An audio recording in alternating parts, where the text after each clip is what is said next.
నమస్కారం. ఈరోజు ముఖ్యంగా ఢిల్లీలో పార్లమెంటు సమావేశాలు జరుగుతున్న సందర్భంగా ఈరోజు బీజేపీకి సూటిగా కొన్ని ప్రశ్నలు వేయదలుచుకున్నాను. ముఖ్యంగా బీసీలను మోసం చేస్తున్న బీజేపీకి గుణపాఠం తప్పదు అని ఈ సందర్భంగా హెచ్చరిస్తూ ఉన్నాను. దేశ రాజకీయాలలో బీసీల పాత్ర చాలా పెద్దది, చిన్నది కాదు. దేశాన్ని ముందుకు నడిపిస్తున్న వెన్నుముక బీసీలని ఈ సందర్భంగా తెలియజేస్తున్నా. కానీ అదే బీసీలను కేంద్ర ప్రభుత్వం నిర్లక్ష్యం చేస్తుంది అనేది అక్షర సత్యం. బీసీలు సామాజిక న్యాయం కోసం, సమానత్వం కోసం, రిజర్వేషన్ల కోసం, ఆత్మగౌరవం కోసం మేము చేస్తున్న ఉద్యమాలు చరిత్రలో నిలిచిపోయే ఉద్యమాలు. అయినా బీజేపీ ప్రభుత్వ వైఖరి మాత్రం దారుణంగా మారింది. ప్రధాని బీసీ అయి ఉండి కూడా ఈరోజు బీసీలకు న్యాయం చేయలేని పరిస్థితి. న్యాయం జరుగుతుందని ఆశించాము, కానీ మా ఆశలన్నీ అడియాశలైనాయి అనేది అక్షర సత్యం. బీసీలను మోసం చేయడంలో బీజేపీకి 100కి 100 మార్క్స్ కొట్టేసింది అనేది నిజం. ఇది బీసీల గొంతుకను అణిచివేస్తే వారి హక్కులను కాలరాస్తున్న కేంద్ర బహిరంగంగానే అన్యాయం చేయడం చాలా బాధాకరం.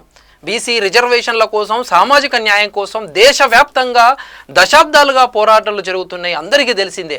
అయినా ఇప్పటికీ కూడా బీసీ బిల్లు పెట్టడానికి కేంద్రం సంసిద్ధంగా లేకపోవడం చాలా బాధాకరం.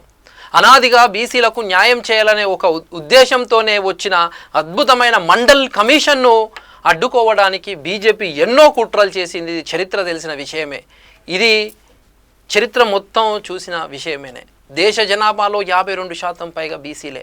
ఈరోజు వ్యవసాయ రంగం కావచ్చు, పరిశ్రమలు కావచ్చు, మరి ఏ రంగంలోనైనా బీసీలది శ్రమ తెలిసిన విషయమే. దేశ ఆర్థిక వ్యవస్థ అంతా బీసీల శ్రమ మీదనే నిలబడింది అంటే ఆషామాషి విషయం కాదు. అయినా బీసీల కోసం కనీసం ప్రత్యేక మంత్రిత్వ శాఖ లేదు. ఈరోజు ఎస్సీ ఎస్టీలకు, మైనార్టీలకు శాఖలు ఉన్నాయి, బీసీలకు మాత్రం లేకపోవడం ఎంత బాధాకరం. ఈరోజు మేము అడుగుతున్న డిమాండ్లు ఒక సామాన్యమైనవి.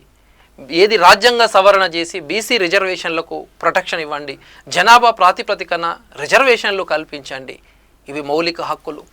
మీ అందరికీ తెలిసిందే, మనందరికీ తెలిసిందే, తెలంగాణ రాష్ట్ర ప్రభుత్వం స్థానిక సంస్థల్లో 42% బీసీ రిజర్వేషన్లు మరియు విద్యా ఉద్యోగాలలో రిజర్వేషన్లు పెంచుతూ 2 బిల్లులు గవర్నర్ ద్వారా రాష్ట్రపతికి చేరింది. అక్కడే పెండింగ్ ఉన్నాయి. మరి ఈ కీలక బిల్లులను పార్లమెంటుకు పంపింది కదా, అక్కడ ఏం చర్యలు చేశారు? కేంద్రం పట్టించుకోవడం లేదు, స్పష్టమైన సమాధానం లేదు. దీని అర్థం ఏమిటి అంటే బీసీల పట్ల బీజేపీకి చిత్తశుద్ధి లేదు అనేది ఒక స్పష్టమైన సంకేతం ఇచ్చినట్టే. జనాభా దామాష ప్రకారం రిజర్వేషన్ లేకపోతే బీసీల రాజకీయ ప్రాతినిధ్యం కావచ్చు అన్నీ తగ్గిపోతూ ఉన్నాయి.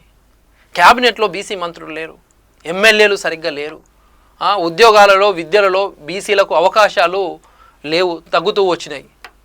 ఎన్నో ఉద్యమాలు జరుగుతున్న సమయాల్లో, ఈరోజు ఉద్యమాలు జరుగుతున్న సమయాల్లో మాత్రం బీజేపీ లీడర్లు వస్తారు, మాటలు చెప్తారు, మద్దతు ఇస్తున్నామంటారు.